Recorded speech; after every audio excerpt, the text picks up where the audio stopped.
So, starting off, bread. Ezekiel bread. Because, well, I'm trying to be a healthy girl, and I don't have normal bread, so it's some healthy girl shit. Bread. Next, arguably the most important part of a grilled cheese would be, well, the cheese. And now that wait, I spoke too soon. Cheese.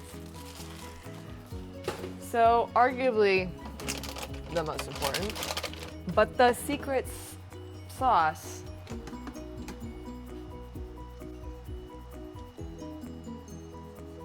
is mayonnaise. Trust me on this.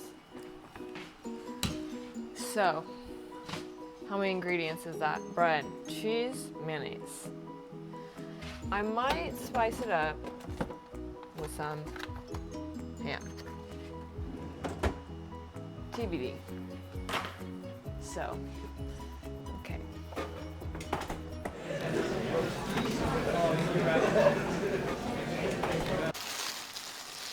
It's a beautiful Saturday. I can paint the picture for you. It's like a perfect spring Saturday. The birds are chirping. I had my, okay, wait. Gosh, I hate these things. They make my life so difficult. One of my, wait, what would you call that? A nemesis in my life is having to close bread back up. I hate it. And I wish it wasn't a task that I had to do in my life. Okay, so beautiful Saturday. Had my lawn freshly mowed this morning. And some people hate waking up to like their lawn being mowed. But I don't mind it. You know, like some people are like, I woke up and someone was mowing outside. I think it kind of can accompany like bird chirping in the sounds of morning. It's like, oh, nice. Like people are up, moving and grooving. And it's even nicer when it is your own lawn that you just wake up and someone's already taking care of it. And you get to just then have beautiful grass. Well, see, that's where the story gets interesting. Is that I didn't always have pretty grass. I had really fugly grass. I had fugly grass because, well, I travel a good bit. Wait, I shouldn't chew and talk. I didn't have pretty grass because I travel I feel like my face keeps cutting out, okay? Whatever. Can you see what's happening?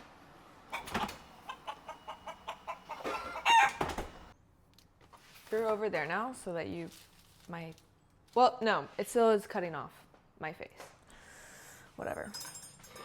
I travel a good bit throughout the year. So you know what and my yard doesn't have a sprinkler system.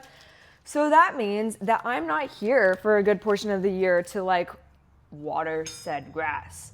And well, specifically since I bought my house, I was just like, bro, you won't catch me out mowing my grass all the time. Like it just wasn't a thing. And until it got so effing ugly that it pained me to see my grass. Like I would come home and it would frustrate me. I would walk as quickly from my car into my house. So I didn't have, I could spend the least amount of seconds seeing my grass in the state that it wasn't even grass anymore. It had become just weeds, and the dirt was beyond hard, okay? Like, it was so ugly. Just picture the ugliest grass that you can imagine. At least, like, it wasn't insanely long or anything like that, because I just had it mowed short. It literally was just, like, bald. It basically had become dirt. I had dirt. I didn't have grass. And weeds. Dirt and weeds. And so, I had enough. I said, enough is enough. This is the day that I change my life. Angel, you're on the counter. Look at these. Look at her on the counter. What the freaking heck? So I had my lawn guy. I told him, hey, help me make my grass nice again. And so he came and, wait, is that what happened? Yes. He just spread seed, and it was my job to water it twice a day. And the dirt, I'm not joking. Like, I think my dirt is exceptionally horrible because I think it was like a construction site or something before it was a house, because I have dug up insane objects. There's bricks.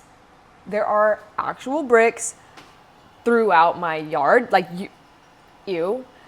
I hate the idea that there's like stuff just like lodged in there, like a zit. And metal, screws, a hammer, plastic. I mean, there's a bunch of stuff in my actual dirt, like in the earth of the land that my house sits on. And so watering this grass was very difficult. Like, I look it up, there's, I think, not a condition for dirt, but it's like the dirt is too tightly packed that almost like seed and water can't penetrate it. So my dad had to come in with a bobcat and like destroy all the ground so that it could like take the seed. So then we plant seed again, and I'm watering it, and I start to see progress only in my backyard because it's shaded and can take, I guess, fresh rescue. And yeah, so my front yard is still just a freaking disaster. Hate that. Why? No one cares. No one cares about this grass situation. Why am I talking about this?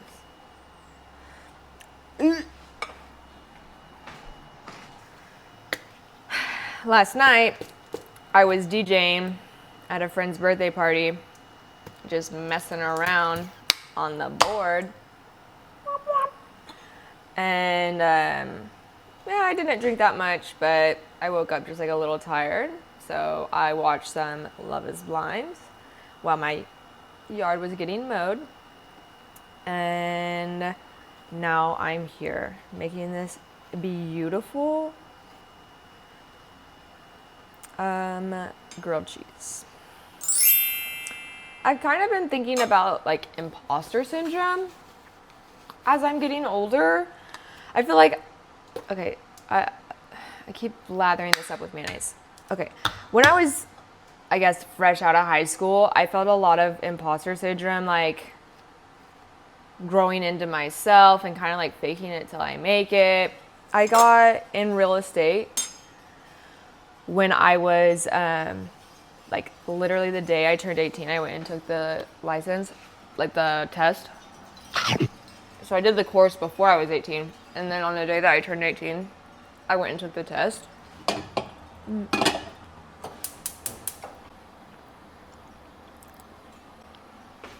And I passed, and I started real estate. At 18, I didn't go to college. I almost did, and I decided not to. And real estate's a career that, I mean, in general, like, everyone's a beginner at some point, but even more at like 18 when you've never even like had your own home. I didn't even know like how an air conditioning, heating, cooling system works or what it is. Like, I didn't even know like what that is. I had no experience with home ownership. Anyways, so I was constantly trying to hide my age and like parts of myself. And even with clients, for their closing gift, I wanted to get them like champagne or something, you know, like to celebrate. But I could not because I was 18. So my parents, being troopers, they would like buy the champagne for me to give my clients. And so I don't think any of them, like, I never told my age or anything like that because it's also not important. But I think that kind of fake it till you make it kind of, I need, like, it's a protection for myself to not let people know who I like really am, or like that I'm almost like an imposter of some sort. And yeah, I think it's followed me past my career. And now that I am no longer 18 and I can buy legal alcohol, and I've been in real estate for like 6.5 years now. Like, I don't need to have that feeling anymore. And so I'm learning how to like grow out of it, but not only in, like I said, career. I think it kind of followed me into friendships. It's kind of like to hide part of me is going to help me if someone doesn't know everything about me. Maybe even in relationships. And my people in my life have told me, like, you should be proud of it, your age or what you've accomplished in real estate, or you should not try to hide things about you. I think my age honestly has been some, like, I don't know if an insecurity, but people always tell me I was more mature, or I was mature for my age.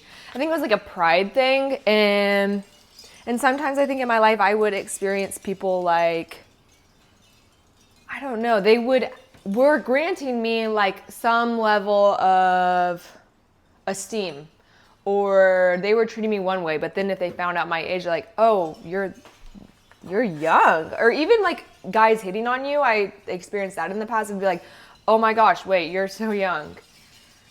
Like, they disqualified you. And I think even in friendships, like, I've always had older friends, and so when new people meet me and they're like, I don't know, a few years older than me, they're like, oh wait, I can't be friends with her because like the age gap. But I'm like, but wait, yes we can. Why is it smoking?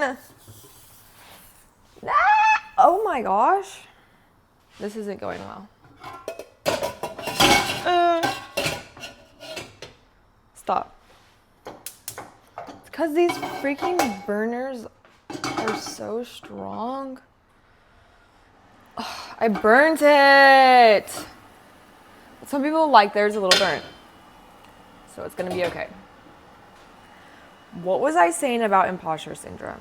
Okay, I've always felt weird about, I think, my age. Different people, like I said, kind of disqualifying me and then disqualifying me, I guess, once my age was revealed. And yeah, I think that is something that I need to work on and be like, wait, everything's okay. You're an adult, Brianna. You need to grow out of that. It's not serving you anymore. Because I will catch myself still to this day, like, maybe like saying little white lies. Just like, no, I don't even need to say a lie. It's just like, I'll change it something by a little bit just for safety measures. Like, let me think. What would be an example of that? I don't know. Someone, like, I'm meeting someone that I don't know and they ask if I'm in real estate, or we are talking about real estate, or I don't know, if I'm just started oil painting, like anything that I'm doing. If they're like, oh, well, how long have you been doing that? Maybe I'll up it a little bit, be like, let's say I just started oil painting, be like, oh, well, I've been doing it for 3 months, but actually I've been doing it for like 1 month. I haven't actually said that. This is not a real example, but I feel like I catch myself sometimes doing that, and not in any malicious way. I think it's just like out of some type of guard that I think is helping me. I don't know.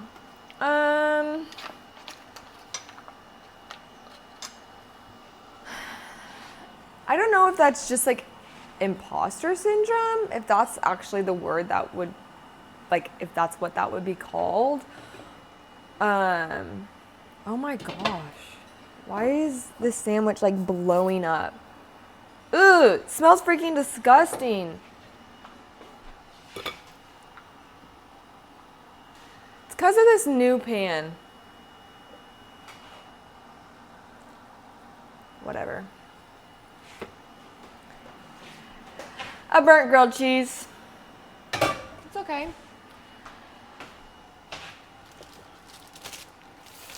But what was I saying about this? Let's get to a conclusion. I've heard other people talk about kind of this somewhat imposter syndrome. Basically, like you're doing something that is true to you, but you feel like you're a fake. But I guess what I'm learning also, yeah, is that everyone's a beginner at some time. Like you don't know what you don't know. No one started out good, and no one should fault someone for being a beginner. You know what I mean? And to take this, I'm moving you. Wait, let me show you this. What? Why is it so burnt? This one's not as bad.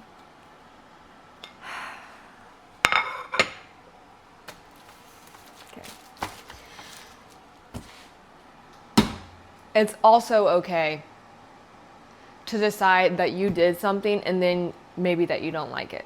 I think I overcommit to stuff sometimes. It's like, wait, I already committed and I'm doing this and it's even going well. Like, I have to do it for the rest of my life. Who made that rule? And I feel like, well, growing up, I guess you're always growing up, and that's why, you know, midlife crisis happened. But I think that you can have a quarter life crisis. Like, a human cannot be made just to do one thing their entire life. So where I was going with that is I have felt like trapped in my own decisions of a career, and I'm like, but wait, why can I not go and experience something else? And I don't have to abandon ship, of one thing to just try another thing. You know what I mean? But here's the real question of this hour. Do I make a tomato soup to go with this? Yes. So where do I start? I think I'm just gonna try to microwave it. So, tomato basil pasta sauce. That's what this is.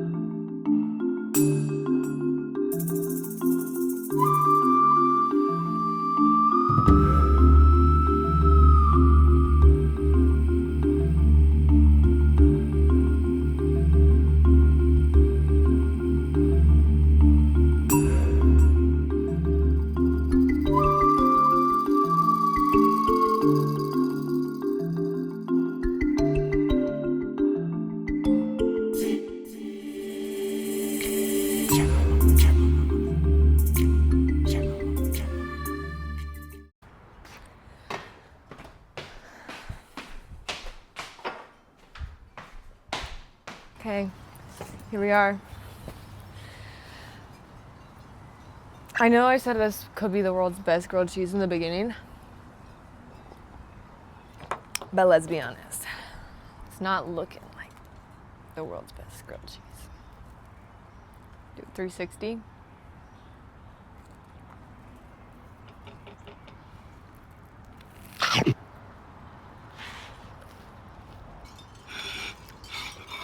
You know what? I've had better. I'm a little disappointed, but it's okay. I feel like grilled cheese is something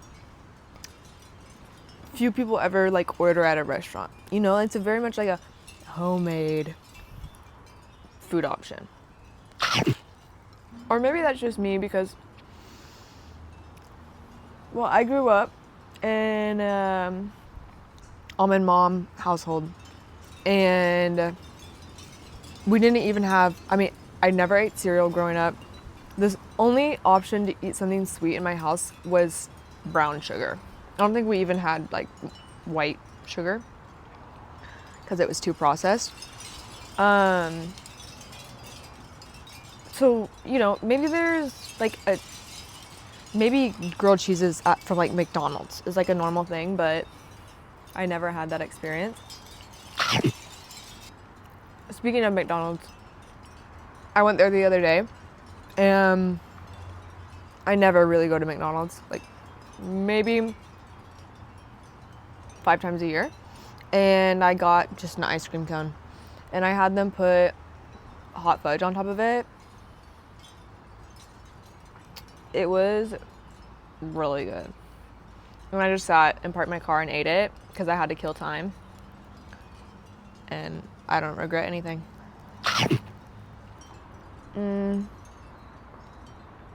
Yeah. See you later.